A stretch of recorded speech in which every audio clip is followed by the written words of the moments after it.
প্রশ্নটা হচ্ছে যে ওই যে ওয়েবসাইটে দিয়ে দিতে হবে ডক্টর ইউনূস, অনেকে বলতেছেন যে এটা ওনার একটা মাস্টার স্ট্রোক হয়েছে, যেহেতু আপনারা খুব বেশি সংস্কার করবেন না সেহেতু ওয়েবসাইটে কিছু দিতে পারবেন না। আপনারা কি মনে করেন যে আপনারা আসলে কি সংস্কার চান এবং সেটা ওয়েবসাইটে আপনারা দিতে পারবেন কিনা, মানে পাবলিকলি আসলে আপনারা বলতে পারবেন কিনা? প্রথম কথা হচ্ছে যে ডক্টর মোহাম্মদ ইউনূস সাহেব উনি খুব আধুনিক একটা মানুষ।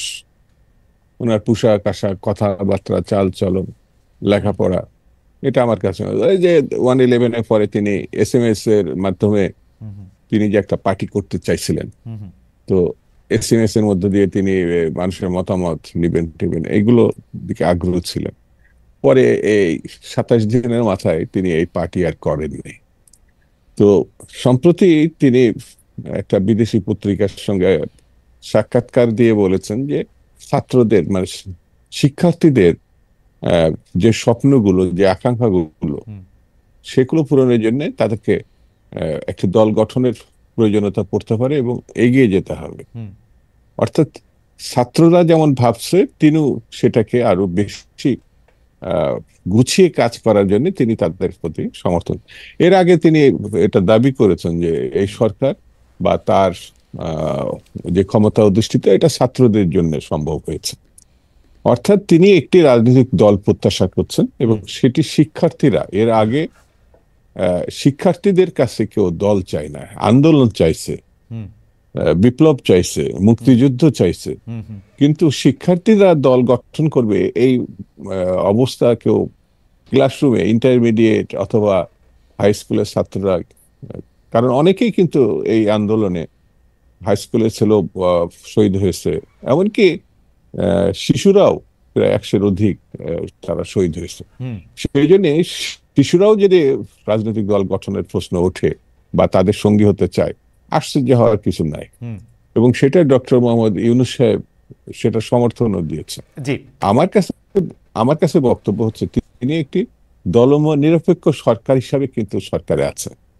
এই বিষয়টি সকল রাজনৈতিক দল মনে করে যে সবার সরকার হচ্ছে এই সরকার, কিন্তু তিনি যখন একটা পক্ষ নিয়ে কথা বলছেন, নতুন করে দল গঠন করছে, তখন বিতর্কগুলো আহ, তৈরি হচ্ছে বা বলার সুযোগ হচ্ছে। আমার কাছে মনে হয় দুদু ভাই আপনি কি এইটার একটু ব্যাখ্যা দিতে পারেন যে অনেকে বলতেছেন যে না, তারা আসলে দল নিরপেক্ষ সরকার না, তারা একটা অভ্যুত্থান পরবর্তী সরকার, যেই অভ্যুত্থানের মাধ্যমে বাংলাদেশের বুকের উপর চাইপা থাকা স্বৈরাচারকে, 15 বছর ধরে চাইপা থাকা স্বৈরাচারকে সরাইতে পারছে, যেই সরাইতে বিএনপি পারে নাই, জামাত পারে নাই, ওরা পারছে, সেই অভ্যুত্থান পরবর্তী সরকারের লিগেসি তারা বহন করেন। এবং এটা যদি তারা মনে করেন যে ছাত্র জনতার যে চাওয়া, সেই চাওয়াটা পূরণ করার জন্য তাদের দল থাকা দরকার, সেটিকে অন্যায় হবে কিনা? আমি আরেকটু যোগ করে রাখি, আমি কিন্তু মনে করি এদের সরকারে থাকা উচিত না, এদের রাজনীতি খুবই করা উচিত। আমি এই মুহূর্তে মনে করি যে পারলে এখন নির্বাচন দিয়ে তাদের রাজনীতি করা উচিত, তাদের আসলে সরকার করা উচিত না। আমিও তাদের থেকে একটা দল প্রত্যাশা করি দুদু ভাই, সরকার এটা প্রত্যাশা করি না। নিশ্চয়ই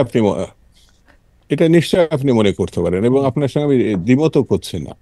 আজকে সময় আর 6 মিনিট আছে, এই জন্য এটা না, আমরা একটু সময় বাড়ায় নিব দুদু ভাই, আপনি বলেন, আমরা একটু আজকে না না আর আর সময় থাকলে এটা সাধারণত আমি ব্যাখ্যা করে বোঝাতে পারতাম। তারা দল করবে না এটা ঠিক না, যে কেউ দল করার অধিকার আছে, দল করবে। এবং আজকে প্রথম এটা হচ্ছে এমনও না, এটা স্বাধীনতার পরে পরে অনেক তরুণ আহ, যে জাসদ গঠন করেছিল। রাজনীতির সঙ্গে ডিফার থাকতে পারে, লক্ষ্য সম্বন্ধে ভিন্ন মত থাকতে পারে, কিন্তু কেউ দল করবে না এটা তো ভাবা বা চিন্তা করা ঠিক হবে না। গণতান্ত্রিক বোধ থেকে এটা আপনাকে সমর্থন করতে হবে। তারা কতটা কামিয়াব হবে বা কতটা সফল হবে সেটা সময় নির্ধারণ করে দিবে। কিন্তু এখন যারা দল করতে চাচ্ছে, যে অবস্থায় করতে চাচ্ছে, আর আপনি বললেন না, এটা আমি আগেও বলেছি যে বৈষম্য বিরোধী ছাত্র আন্দোলন একটা ছাতার মতো ছিল, তার নিচে প্রায় 28টা 29টা ছাত্র সংগঠন ছিল। এই যেমন এখন যারা বৈষম্য বিরোধী বলে যারা আছে, একটা ছাত্র সংগঠন করেছে, এর থেকে প্রায় 28টা সংগঠন বেরিয়ে গেছে। এবং এরও কৃতিত্ব হচ্ছে ডক্টর মোহাম্মদ ইউনূসের, আমার কাছে মনে হয়েছে। আমি ছাত্র রাজনীতি করতাম এক সময়, উনি যখন সর্বশেষ বৈষম্য বিরোধীদের সঙ্গে বসেছিলেন, তখন ওই ছাত্র সংগঠনগুলোকে ডাকেননি ডক্টর মোহাম্মদ ইউনূস। শুধু বৈষম্য বিরোধী মানে খালি সমন্বয়কদের তিনি মনে করেছেন তারা হচ্ছে মূল ফ্যাক্টর। এবং এই সমন্বয়ক অধিকাংশ ছিল ছাত্রলীগ অথবা শিবির। ছাত্রলীগের ভিতর থেকে মানে ছায়া মতো হয়েছিল। যেই ছাত্রলীগ পালিয়েছে তারা এখন আবার মানে ছায়া থেকে রূপ ধারণ করেছে, এটা আমার কাছে মনে হয়েছে। তো করতেই পারে, এবং বৈষম্য বিরোধী একটা ছাত্র সংগঠন হতেও পারে, তারা আবার একটা রাজনৈতিক দলও গঠন করতে পারে। আমার কাছে মনে হয়েছে তারা রাজনৈতিক দল গঠন করলে, নির্বাচনে তারা জয়লাভ করলে, তারা তো নিজেরাই সরকার গঠন করবে। কিন্তু ডক্টর মোহাম্মদ ইউনূস শুধু একটা পক্ষকে সমর্থন দিবে, উৎসাহিত করবে, তাহলে ওনারও উচিত ছিল যে বিএনপি সম্বন্ধে মন্তব্য করা, বিএনপির প্রতিনিধি নিয়ে গিয়ে নিউ ইয়র্কে যাওয়া, বা ওই শুধু মাস্টার মাইন্ডকে নিয়ে যাবে 1 মাসের মধ্যে ঘটনা। আচ্ছা, আমি একটা বলি এই কথাটা, 1 মাসের মধ্যে যদি সরকার পতন হয় তাহলে 6 মাস কেন লাগবে বাজার নিয়ন্ত্রণ করতে, আইন শৃঙ্খলা পরিস্থিতি ঠিক করতে? 6 মাস কেন লাগবে বাংলাদেশকে গণতন্ত্রের উত্তরণের জন্য? বিএনপির লোকজন চাঁদা তুলতেছে, সেই জন্য পারতেছে না।